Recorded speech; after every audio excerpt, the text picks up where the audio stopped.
Hey YouTube, Monday morning, 1st of April, 2019. It's 19 degrees out this morning. So we have another month of freaking winter yet. And it's a little windy, so it kind of cuts right through you. I'm going to be working on a set of bevel siding jigs today. And I also have another plan 3 of how I want to do this support for the crane. I'll show you that as I go. Hey YouTube, so it ended up being a fairly nice day. It's not very warm today. It's in probably the high 30s.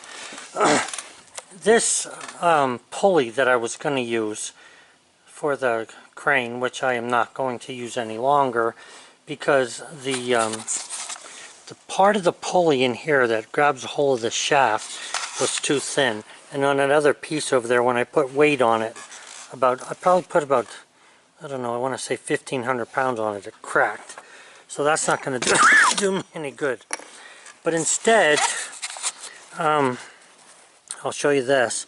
And what happened here, and just to give you a little background on me, one time somebody says to me, I've never seen a person before who can go 100 miles an hour in one direction, stop, turn, and go 100 miles an hour in the other.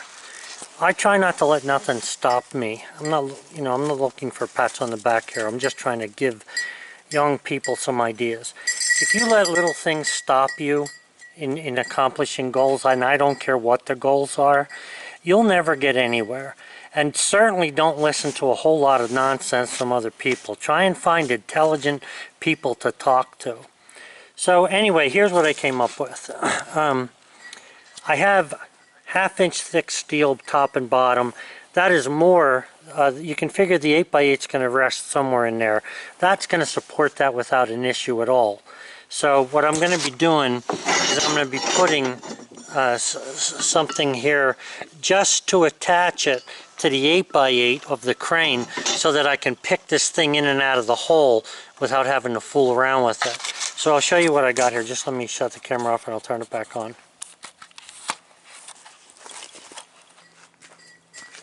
Okay guys, so here's the story. Now keep in mind that this is going to be set inside of a 12-inch diameter pipe, okay? 12-inch steel casing actually. So the way that this is going to work is like this. It's not that difficult. And I am trying to do this the easiest way that I can so that I can fix it easy and that there's no real headaches. Alright, first of all, this is a 1/2 inch, it's actually 1.5 inch interior diameter piece of pipe that's 1/2 inch thick. So this is some pretty heavy duty stuff. That is going to get welded right where I have it marked there. Now these pieces are 6 inches by 12 inches. Now here's the thing. I have a 12-inch circle that this is going to fit into. So wherever I need to cut this to make this fit well on both sides into the pipe so it holds itself centered is what I'm going to do. Now whether this thing moves or not, I doubt if it'll move, but either way, if I wanted to, I could put something in here to put into the concrete. I'd rather not do that. I'd rather have this set down into the concrete a little bit when I pour it so that the concrete stops it from turning. Okay, so imagine now that's the base plate. So the base plate will be in. This gets welded to that. And this has been machined very precisely, okay? And then this fits inside of this. Now you can tell how snug the fit is because it's holding itself there. So this will go up and down in there. So there's a nice tight fit to be able to spin in that. Then I cut this down to 1 inch thick so that when I put it into this one, it centers it easy for me, and it'll be easy for me to weld this from the top. All I need to do is have this plate basically hold on to this thing. That's all I'm looking for it to do, so that when it's turning, it stays in there. So now what you have is you have this, and I'm going to be putting bushings on top of that. This gets welded to that shaft. Let me just pick it up here a little bit. This is going to get welded to this shaft that's sitting on top there. So this will turn, but that's going to turn also. This gets welded to that. This will be adjusted for that 12-inch pipe, whatever has to be nipped off the corners there to basically hold it in the center. Okay, so this is going to be the whole rotating mechanism for that thing.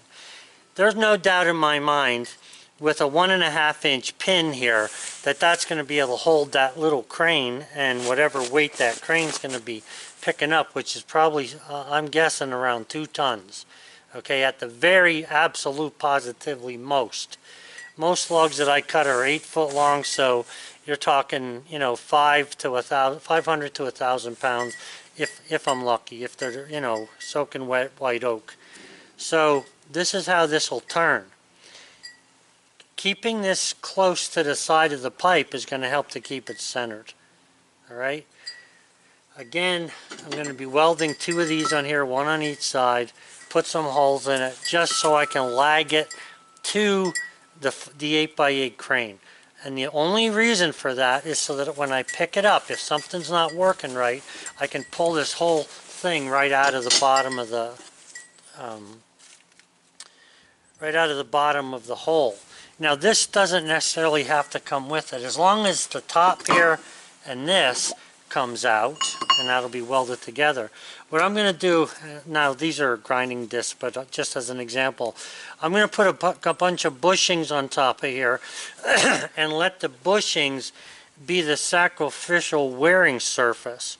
Okay, so the bushings will actually be laying against this metal, against that metal, and if there's any wear going to take place, it'll take place in the bushings. Now, they make a lot of different bushings. You can get bushings that are self-oiling and stuff. I don't have any of that right now, and I'm not going to worry about that. But here's my point. Besides, after I put this onto the crane, and I use this as a turning thing for the crane, what I'm going to do is I'm going to fill that pipe with oil. And that'll keep water out of here. And on the top of this, depending upon whether I can get it or not, I'll put foam on the very top to help seal it. Now, where the 8x8 comes up here at the top, where it's at the top of the pipe, 3 foot above the bottom of the pipe, I'm going to put something in there that's going to be able to ride around the edge of the pipe.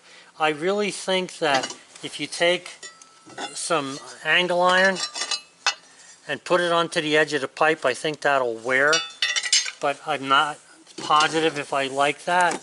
Something like this in the center, this is a little small though, you need almost 2 inches, but something like this will help to, to ride in there, but I'm not sure again of how I'm going to do it yet, because fastening this to the 8x8, it's been a little bit of a headache for me, especially with the way that I want to do it. But either way, once I weld this together, that's the bottom. That's like a lazy Susan. That's the way that this thing is going to turn. Okay? And like I say, with this, right now this reaches the bottom of the pipe. I don't want it to reach the bottom. I want this to stay up about 1/4 of an inch or better so that it has something to wear on. And then I'll try and keep track of a measurement on the crane to show me whether it is wearing. Guys, you just got to remember, all I'm doing is turning this thing from like 90 degrees, just from here to here. That's all it's ever going to do. I'm never going to turn it all the way around. I won't even be able to turn it all the way around anyhow, because of the way I'm putting it next to my shed.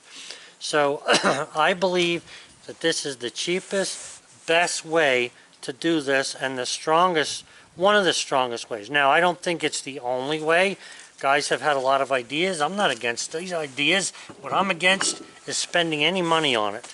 Okay? I want it to hardly cost me anything, and I want it to work. So that's where I'm at so far with this. I was down at the logger this morning. I gotta go back down there and make a videos for you. There must be 1,000 logs down there if there's one. A lot of cutting. They're doing a lot of chipping now. They're getting rid of the stuff that goes to the paper mill. And as soon as they get some log trucks down there, I'll start getting some deliveries. I was also down there looking at some pine. They had a great big pile of pine, white pine logs. They didn't know what to do with. They were going to burn them. And I says to them, you know, I'll take them. I'll take every one of them. Just cut the top off and let me have it. So they're going to bring me white pine as well, which I'm very happy about that. Because as a builder, white pine is more important to me than hardwoods, to tell you the truth. Okay, so all I need to do now is weld this. This is galvanized. I got this from an old boat dock. So I need to grind off some of the galvanizing stuff so I can weld this good. So like I say, I'll be welding this to that pin.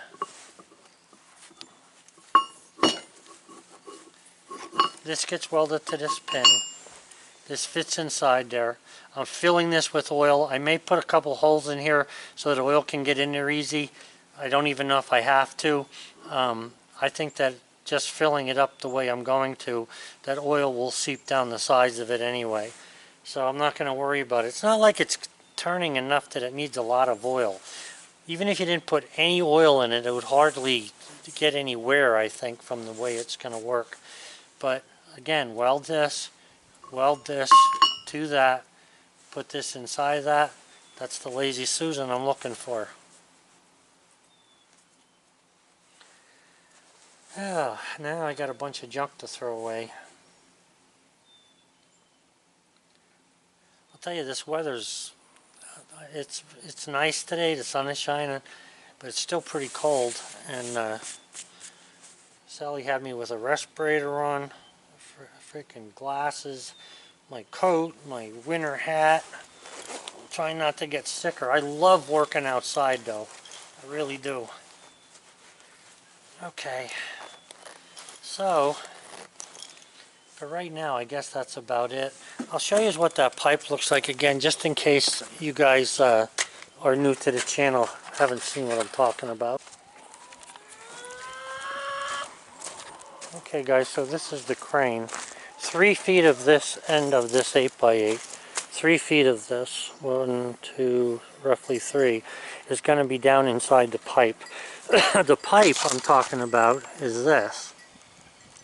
It's a piece of 12-inch gas pipe. It's a good 1/2 inch thick. So I'm going to use that, put some rebar around that and on to it to hold it up. Dig a hole, pour concrete around it. Excuse me, fill the concrete around that whole thing about 3 to 5 yards. I don't want it to come up inside too much on the inside. I'm not going to be jitterbugging it or vibrating it too hardly, you know, to get it up in there. I don't want that. But so then after I get that in there, then I'll be able to take the post, or let me back up here. I'll be able to take the crane, pick it up, nail or screw that bracket onto the bottom of this thing, and just lower it down into the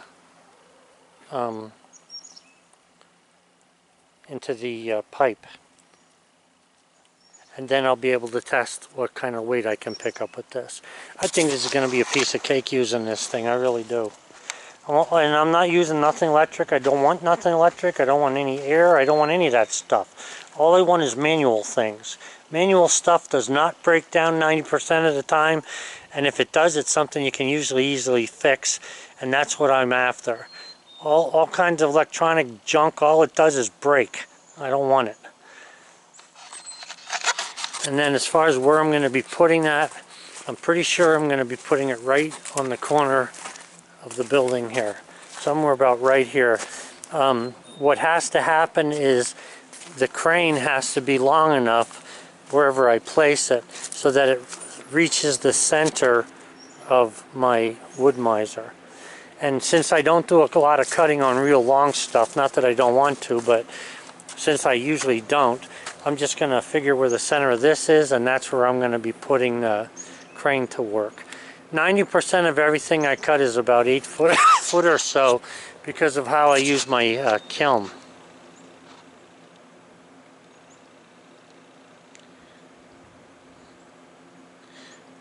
Okay guys, I'm going to see if I can't get some footage of the logs and stuff that I'll be getting, just to show you what that looks like.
Okay.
Okay guys, so I've got this welded to that, and again, there's no strain on this, okay?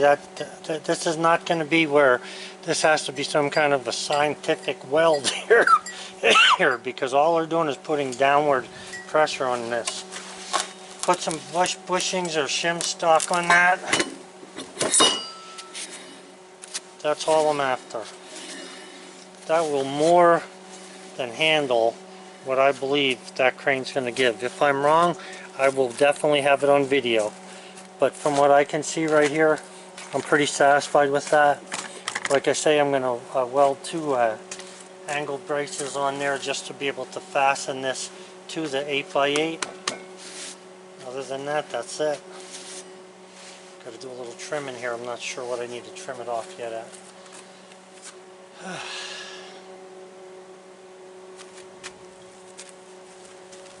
Hey YouTube, this is the project where they're getting the logs from. There's a pile of logs there that are probably headed towards me, but there's a whole great big pile of logs to this property. This is going to be another well pad. They have found millions and millions of cubic feet of gas under our property. Now, where you see that white pine there, I was telling the guy this morning that I want that stuff. There's quite a few of them, and there's lots and lots of trees. You can see how far back they've cut. This thing, I believe, is 400 by 400 square. Most of the stuff that you see here is getting cut up for firewood, though. This is all firewood, or not firewood, pulpwood that they're throwing away. It's too bad because a lot of this could be used for firewood. I just thought you might want to see that.